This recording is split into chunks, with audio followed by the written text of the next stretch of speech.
Om Swastiastu. Om Swastiastu. Assalamualaikum warahmatullahi wabarakatuh. Salam sejahtera untuk kita semua. Salam nama budaya, salam kebajikan, rahayu rahayu. Yang terhormat Bapak Guru SD Negeri 3 Lumbung. Pertama, mari kita panjatkan puji syukur kehadapan Yang Sembilan Wiliwasa, Tuhan Yang Maha Esa, agar apa yang kita laksanakan nanti berjalan dengan lancar dan bermanfaat. Jadi pada kesempatan ini saya akan menyampaikan budaya positif. Jadi dalam kegiatan ini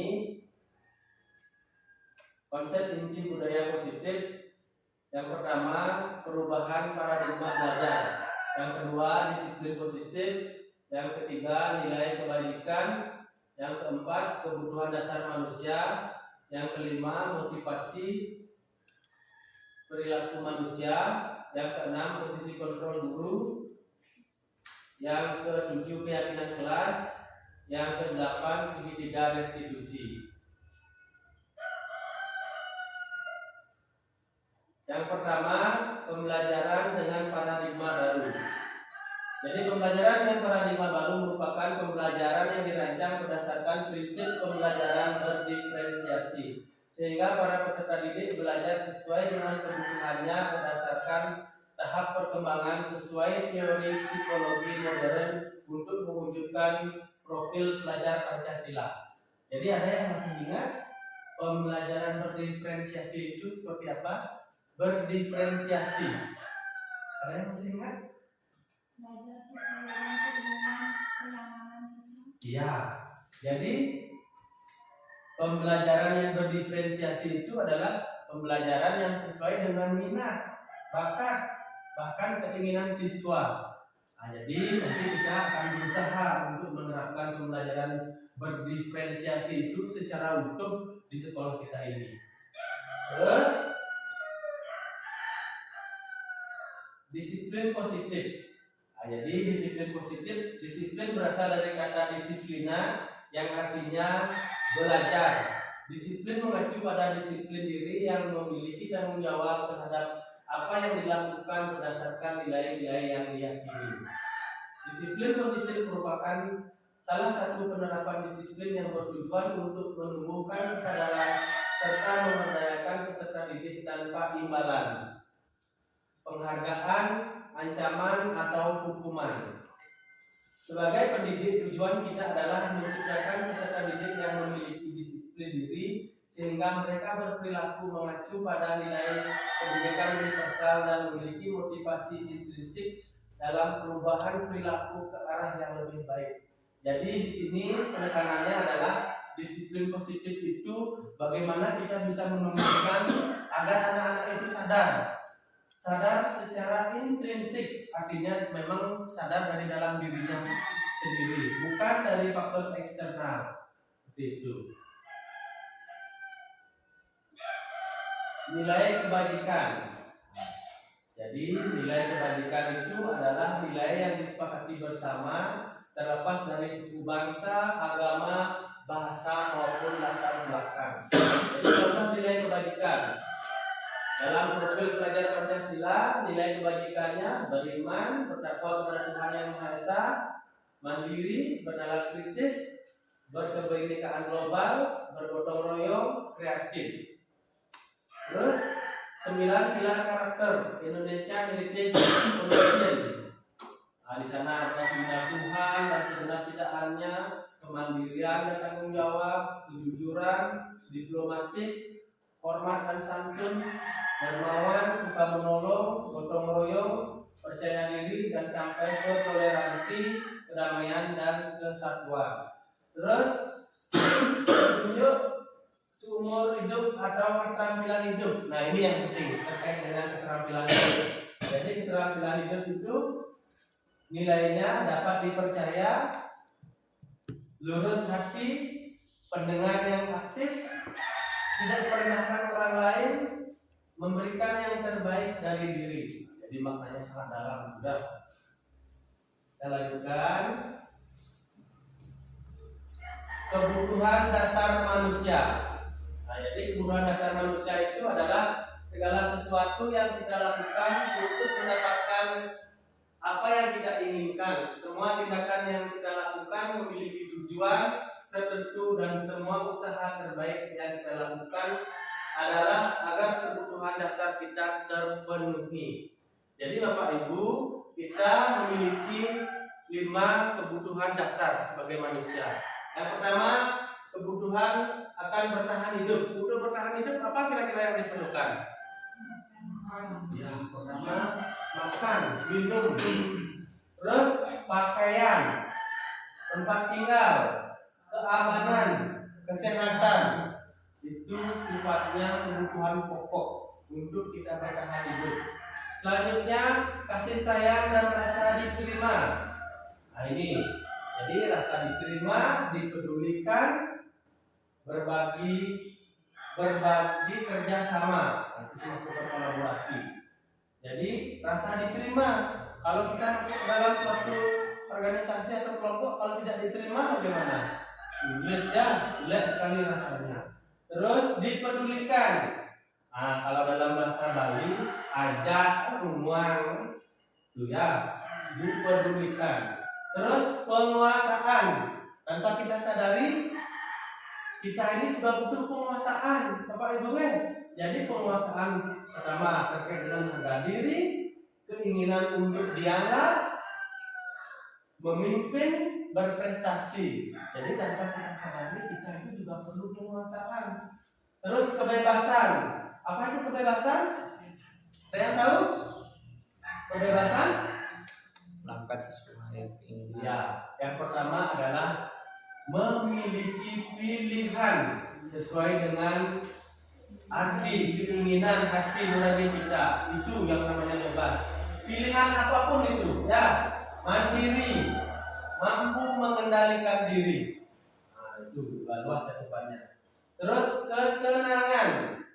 Nah, jadi kesenangan ini juga termasuk kebutuhan dasar kita sebagai manusia.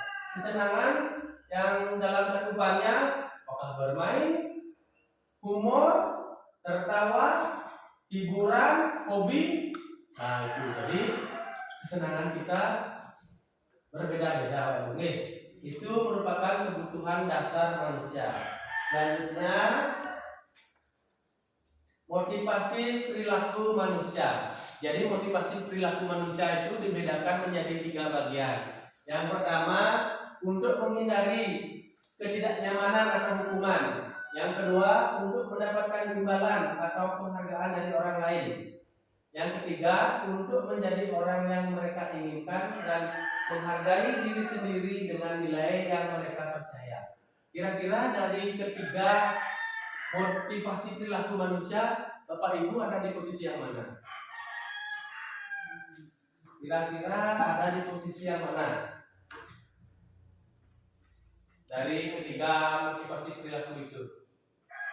Yang berharap ada di posisi untuk menjadi orang yang mereka inginkan dan menghargai diri sendiri dengan nilai yang mereka percaya. Itu artinya motivasi atau perilaku sudah muncul dari dalam diri sendiri, ya. Dari dalam diri sendiri. Kalau dalam ruang lingkupnya ke anak-anak, tidak perlu lagi diketok. Kalau sudah melihat sampah langsung dipungut. Nah, sekarang tugas kita sebagai seorang pendidik adalah menumbuhkan motivasi perilaku yang poin 3 ini, yang sudah tumbuh dari dalam diri anak. Kita gali sekarang. Kita gali, kita motivasi anak-anak itu. Kalau yang pertama dan kedua, ini masih motivasi ekstrinsik untuk menghindari ketidaknyamanan atau hukuman. Nah, belum muncul motivasi dari dalam diri sendiri. Untuk mendapatkan imbalan atau penghargaan, apalagi itu hanya untuk mendapatkan upah. Kalau tidak diberi upah, tidak mau melakukan sesuatu. Nah, itu motivasi ekstrinsik. Terus lanjutkan. Nah, pernah Bapak Ibu mendengar hukuman, konsekuensi, dan restitusi? Mungkin hukuman dan konsekuensi ini sering Bapak Ibu dengar. Restitusi pernah dengar? Nah, mungkin itu barang baru ya. Jadi hukuman tidak terencana, tiba-tiba. Murid tidak tahu apa yang akan terjadi, bersifat satu arah, berupa hukuman fisik atau psikis. Konsekuensi terencana disepakati sesuai kesepakatan. Murid tetap dibuat tidak nyaman. Sikap guru selalu memonitor murid. Restitusi, proses penciptaan kondisi bagi murid untuk memperbaiki kesalahan. Proses kolaboratif yang mengajarkan murid untuk mencari solusi sendiri. Nanti di tahap berikutnya ada segitiga restitusi. Nanti di sana kita bahas dulu dalam bentuk. Kita lanjutkan. Posisi kontrol guru. Nah, ini juga penting. Posisi kontrol kita sebagai seorang pendidik, sebagai guru. Ada 5 posisi kontrol sebagai seorang guru. Yang pertama, penghukum. Yang kedua, pembuat rasa bersalah. Yang ketiga, teman. Yang keempat, pemantau. Yang kelima, manajer. Sebelum saya jelaskan, dari kelima posisi kontrol kita sebagai guru, kira-kira posisi Bapak Ibu ada di posisi yang mana? Tergantung kondisi situasi. Ada di posisi yang mana? Bisa jadi penghukum, kalau bisa menjadi teman.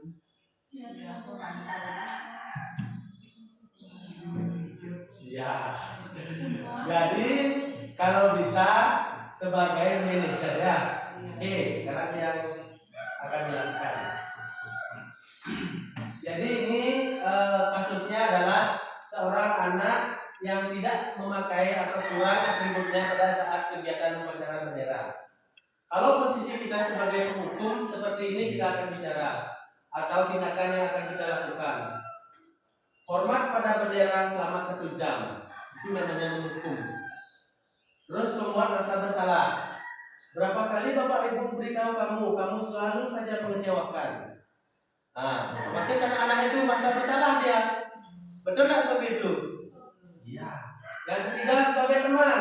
Ini agak dikurangi sedikit seperti teman ini ya. Ayo dong ikuti aturan sekolah. Tolong bantu bapak atau ibu ya sekali ini. Nah, jadi kita seperti tidak ada harga dirinya di mata siswa ya. Terus sebagai pemantau, kamu sudah melanggar peraturan sekolah, kamu tahu konsekuensinya, tetap juga akan merasa bersalah. Terus manajer, apakah kamu tahu kesalahan kamu? Kira-kira bagaimana kamu memperbaiki kesalahan kamu? Jadi anak-anak dalam posisi manajer ini, kita sebagai guru, sebagai pendidik dalam posisi kontrol sebagai manajer, apakah kamu tahu kesalahanmu? Nah, kita tanya dulu. Karena terus kira-kira bagaimana kamu memperbaiki kesalahanmu? Jadi anak-anak itu akan tahu kesalahannya apa, terus solusinya apa, dan apa tindakannya untuk memperbaiki kesalahannya sendiri. Begitu boleh posisi kontrol kita sebagai seorang guru. Terus, saya mau bertanya, posisi kontrol apakah aku? Saya kecewa sekali dengan kamu. Nomor 2 tadi. Jadi bisa menjawab. Yang bersalah. Kalau kita mengucapkan kata saya kecewa sekali dengan kamu, kira-kira posisi kontrol mana ini? Membuat rasa bersalah. Iya, membuat rasa bersalah. Seolah-olah anak itu bukan sekali kesalahannya ya. Saya kecewa sekali dengan kamu. Terus, kamu tidak pernah benar melakukannya. Posisi kontrol, kita sebagai guru, penghukum, teman, memberi rasa salah, manajer, atau monitoring sebagai sebagai pemantau. Pemantau apa membuat rasa salah lagi? Kamu tidak pernah benar melakukannya. Iya, tetap ya. Kamu tidak pernah benar melakukannya. Seolah-olah kalian belum ya murid itu. Seolah-olah dia tidak bisa berbuat apa-apa anak itu ya. Merasa paling bersalah dia. Nah, terus ini apa rencanamu untuk menyelesaikan masalah ini? ini? Manajer. Iya, jelas. Manajer. Berarti kita memberikan umpan balik ke anak-anak yang melakukan kesalahan. Apa nanti tindak lanjutnya yang akan dilakukan untuk memperbaiki masalahnya? Ayolah lakukan demi bapak atau ibu ya. Teman. Iya, teman. Kamu tidak akan mendapatkan nilai jika tidak mengerjakan tugas. Sebagai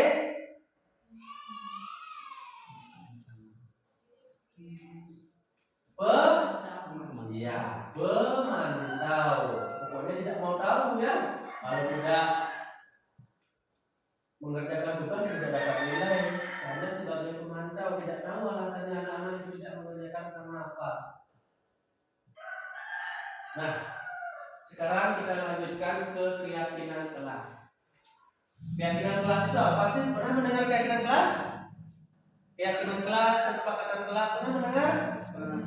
Keyakinan kelas itu adalah nilai dan prinsip yang disepakati bersama oleh guru dan siswa untuk memandu perilaku dan interaksi siswa di dalam kelas. Jadi yang harapkan nanti Bapak Ibu guru menerapkan keyakinan kelas ini di semua kelas ya. Di kelasnya masing-masing silakan nanti diterapkan. Kenapa sangat penting? Karena ini nanti berkaitan juga dengan posisi kita sebagai seorang pendidik, posisi kontrol kita sebagai seorang pendidik.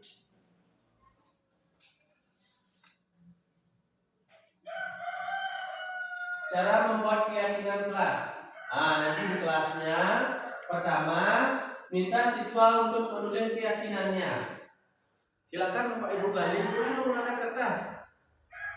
Apa keyakinan yang diinginkan? Mungkin yang pertama disiplin, boleh minum pada saat jam pelajaran dengan minta izin, boleh minum pada saat jam pelajaran, tidak tertidur pada saat jam pelajaran.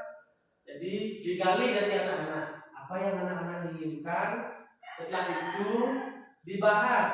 Kalau sudah mendapatkan, membahas keyakinan yang tadi ditulis. Kita bahas mana yang kita ambil, mana yang kita gunakan. Kita bahas. Terus memilah keyakinan kelas. Setelah dibahas, dipilih. Boleh. Terus mengubah keyakinan agar menjadi kalimat positif. Nah ini maksudnya adalah misalkan tidak boleh datang terlambat. Kalau kalimat positifnya disiplin ya, disiplin waktu. Keyakinan kelas yang pertama apa? Disiplin waktu. Terus tidak boleh apa lagi? Pada saat membuat keyakinan kelas itu nanti tidak boleh ada kata tidak boleh, jangan. Itu maksudnya dalam merubah agar menjadi kalimat positif itu di sana maksudnya ya. Dari disiplin, rajin, digunakan kata-kata yang seperti itu. Terus yang terakhir menyepakati keyakinan kelas. Kalau Bapak Ibu sudah mempunyai keyakinan kelas, berarti itu disepakati oleh kelas Bapak Ibu, sehingga nanti kalau ada siswa yang melanggar bisa ditanyakan kesepakatan kelas kita apa. Terus kamu kalau yang kamu lakukan ini bertentangan tidak dengan kesepakatan kelas. Kalau melanggar atau bertentangan, apa nanti yang akan kamu lakukan untuk merubah sikap kamu seperti itu. Nih. Terus segitiga restitusi.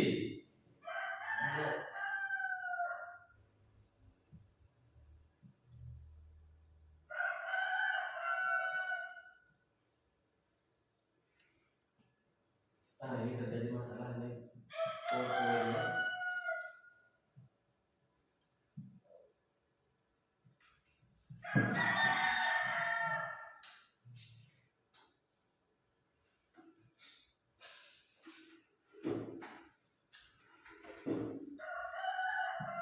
Bisa dibantu nih.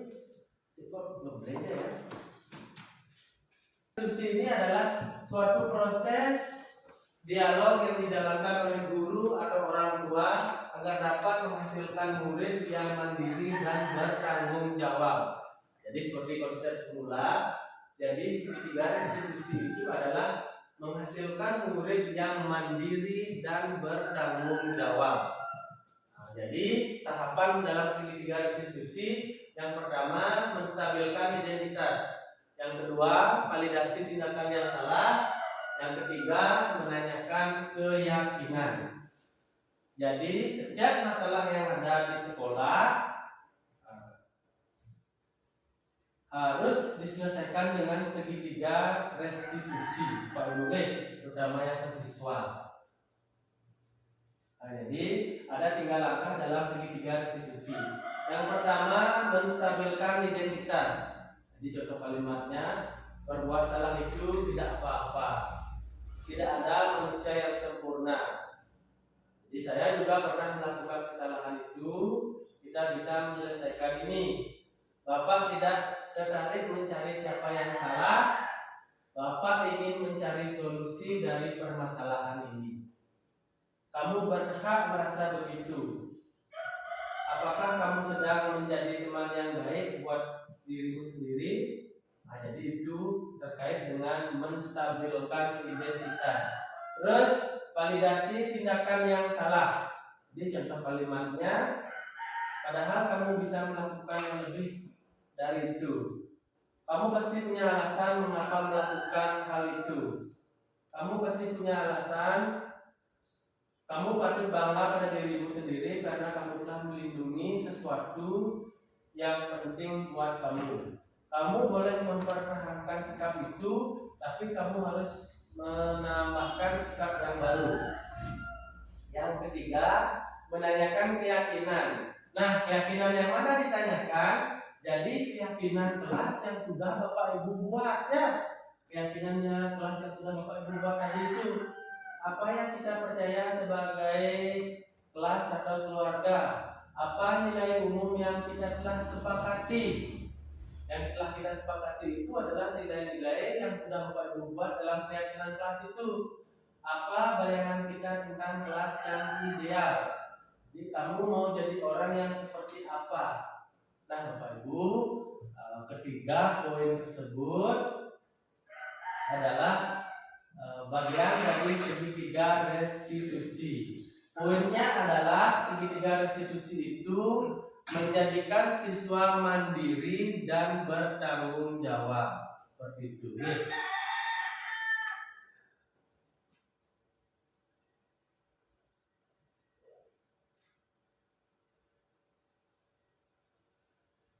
Kira-kira ada pertanyaan Pak Ibu dari uraian materi yang saya sampaikan tadi itu?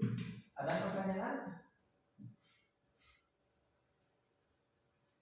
Ada pertanyaan? Jadi terus terang untuk penerapannya ini tidak bisa instan, ya. Apalagi kita di sekolah dasar.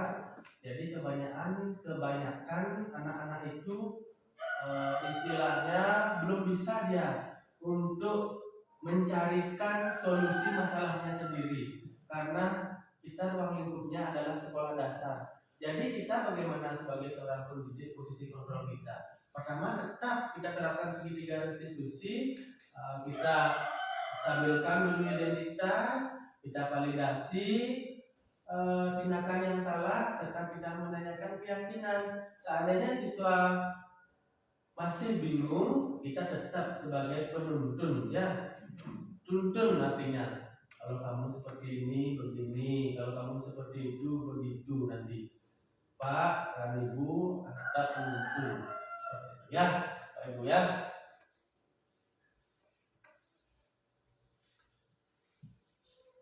Ada pertanyaan kira-kira? Baik, kalau tidak ada pertanyaan, nanti sambil kita lakukan atau terapkan, sambil nanti kita berdiskusi kembali, walaupun situasinya tidak di forum, boleh nanti langsung ke ruangan saya atau di bangku saya, silakan. Nanti kalau kurang jelas, Pak saya belum paham seperti ini, boleh nanti lagi ditanyakan seperti itu. Baik, kalau tidak ada pertanyaan, kegiatan diseminasi untuk hari ini yang cukupkan. Sekali lagi saya ucapkan banyak terima kasih kepada teman-teman karena sudah meluangkan waktu bisa hadir pada kesempatan ini. Yang tutup dengan wassalamualaikum warahmatullahi wabarakatuh. Salam sejahtera untuk kita semua. Om Santi Santi Santi Om. Terima kasih.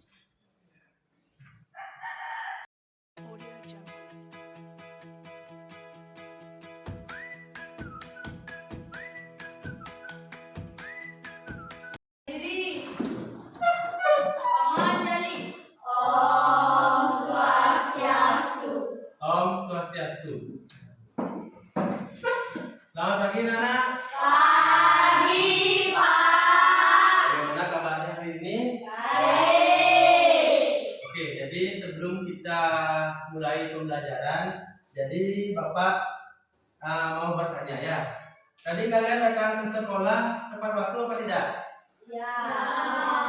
Tepat waktu ya. Ada yang terlambat? Ya. Oke. Kalian ke sekolah menggunakan seragam apa tidak? Gunakan. Ya, jadi menggunakan seragam sesuai dengan jadwal ya. Jadwal mulai dari hari Senin sampai dengan hari Sabtu, jadi sudah diatur. Nah, sebelum kita mulai ke pembelajaran, jadi Bapak akan mengajak kalian untuk mereview kembali aturan atau kesepakatan kelas yang sudah pernah kita buat. Ya? Ya. Oke, jadi Bapak ingin bertanya lagi. Mengapa kalian itu ke sekolah menggunakan seragam? Ada yang tahu? Karena di sekolah ada aturan untuk menggunakan. Iya, betul sekali. Jadi di sekolah kita ini ada aturan ya, aturan yang mengharuskan kita untuk menggunakan seragam. Nah, berkaitan dengan itu, aturan-aturan apa saja yang kalian ketahui yang ada di sekolah? Tidak boleh bolos. Tidak boleh bolos lagi. Tidak boleh buang sampah. Tidak boleh membuang sampah sembarangan lagi. Datang harus tepat waktu. Datang tepat waktu lagi. Tidak boleh memakai sandal ke sekolah. Ya, tidak boleh memakai sandal ke sekolah. Jadi kalian sudah paham ya. Nah, nanti itu akan kita rangkum nanti dijadikan suatu kesepakatan atau keyakinan di kelas kita ya. Oke, jadi kalian sudah bisa menyebutkan kesepakatan atau aturan di sekolah kita. Sekarang Bapak akan bagikan sticky note. Nanti silakan kalian tulis di sticky note itu kelas yang menjadi impian kalian ya. Kelas yang menjadi harapan kalian seperti apa. Jadi sekarang Bapak akan bagikan sticky note. Silakan nanti ditulis.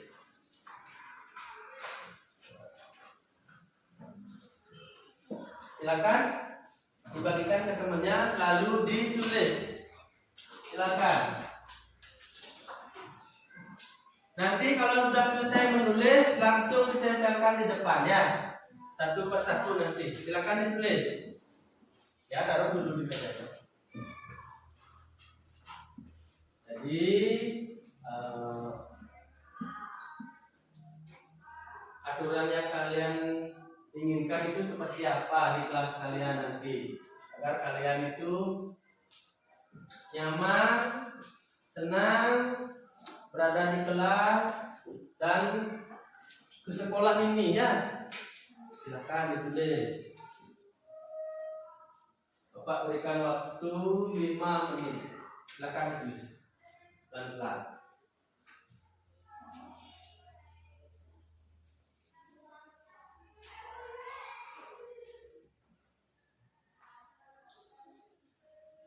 Jadi kalian tuangkan ya apa yang ada di pikiran kalian, apa yang ada di benak kalian, silakan. Jadi saya inginnya seperti ini Pak.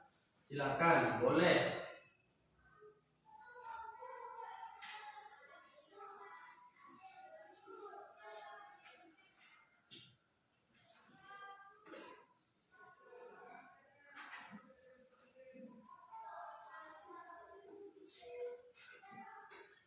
Sudah Pak.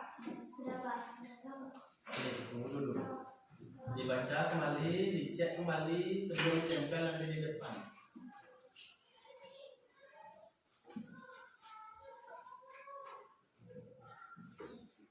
Sudah selesai semuanya? Sudah. Oke, satu persatu silakan tempel ke depan. Satu persatu, silakan. Ya. Ya. Oke, lagi.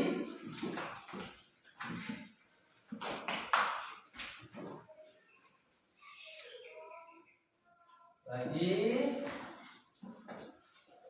Bagus. Di sampingnya. Lagi. Silakan.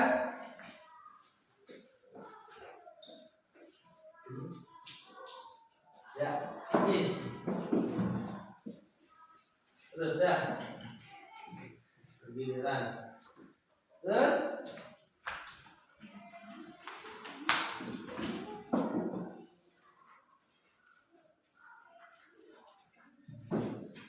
Oh ya, kosong ditempel. Ya. Oke, lagi. Terus.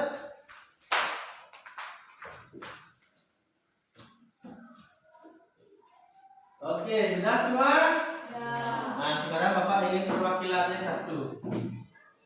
Perwakilan satu dari, coba Repa, silakan. Depan.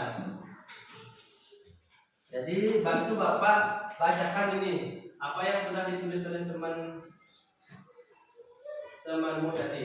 Coba yang pertama ya, jangan dilepas, dibaca langsung. Tidak boleh membuang sampah sembarangan. Oke, jadi nilai yang diinginkan ya, yang diinginkan. Yang pertama apa? Tidak boleh membuang sampah sembarangan. Ya, tidak boleh membuang sampah sembarangan. Kedua, Datang tepat waktu. datang tepat waktu.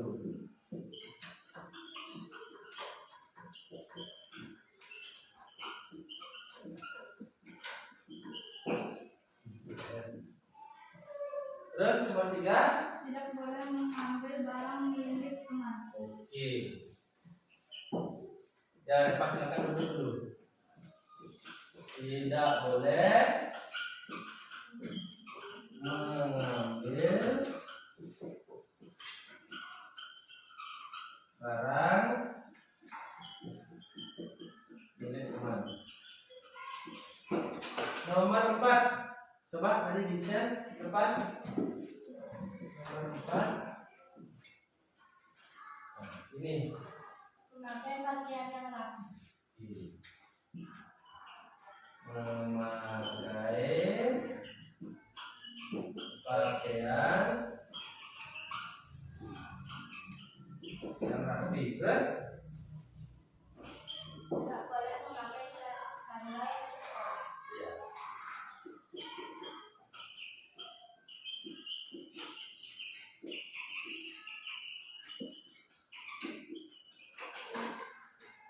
Sandal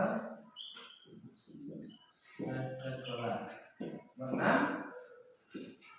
Saling menghargai dan sopan santun.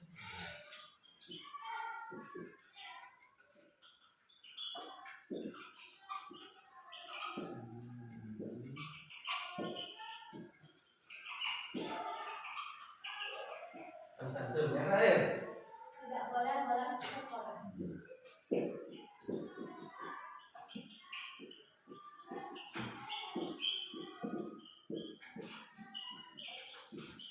Ya, silakan duduk bisa. Terima kasih. Jadi ini nilai yang anak-anak tulis ya. Yang pertama, nilai yang diinginkan tidak boleh membuang sampah sembarangan. Yang kedua, datang tepat waktu. Yang ketiga, tidak boleh mengambil barang milik teman. Yang keempat, memakai pakaian yang rapi. Yang kelima, tidak boleh memakai sandal ke sekolah. Yang keenam, saling menghargai dan sopan santun. Yang ketujuh, tidak boleh bolos sekolah. Nah, jadi nilai ini yang kalian inginkan atau harapkan ya. Sekarang Bapak akan rangkum ini ke dalam, kita bersama akan rangkum ke dalam keyakinan kelas. Sekarang keyakinan kelas.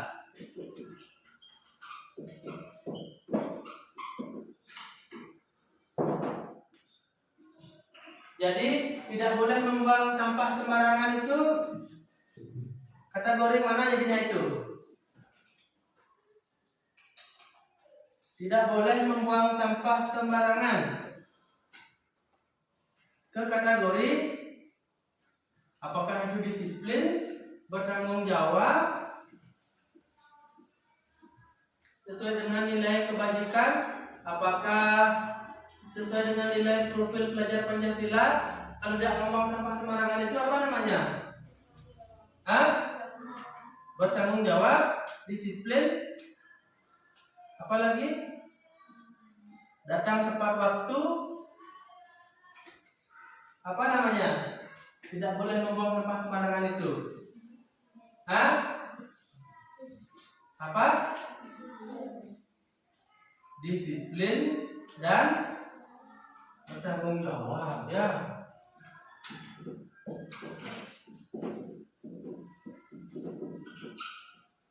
Disiplin dan bertanggung jawab. Nah, itu yang pertama. Yang kedua,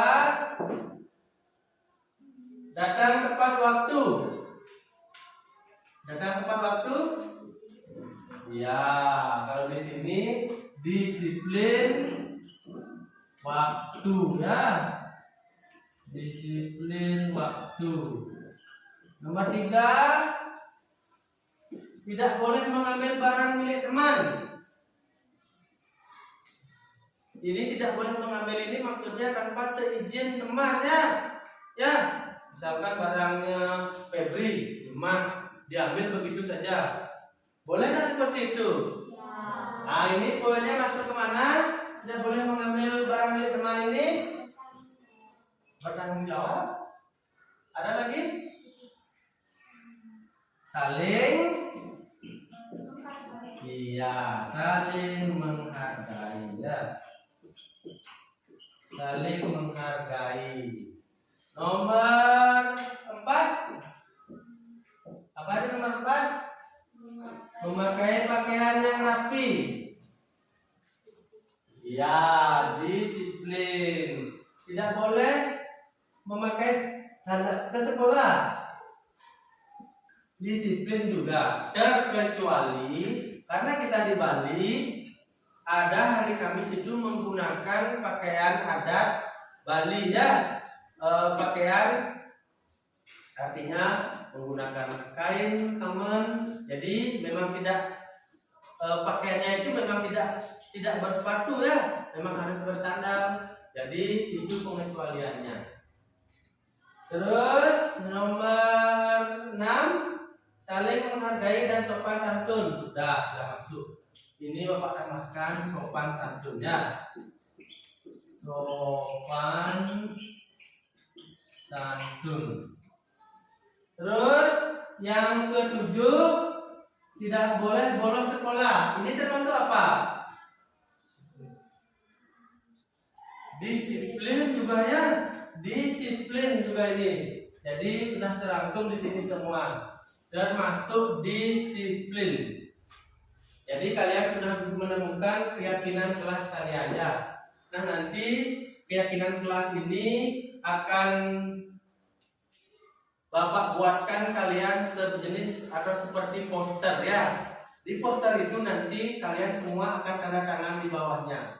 Tanda tangan. Jadi bahwa kalian itu sudah sepakat dengan keyakinan kelas yang kita buat. Sudah sepakat kalian dengan keyakinan kelas ini? Ya. Oke, kalau sekalian sepakat, coba tepuk tangan 3 kali.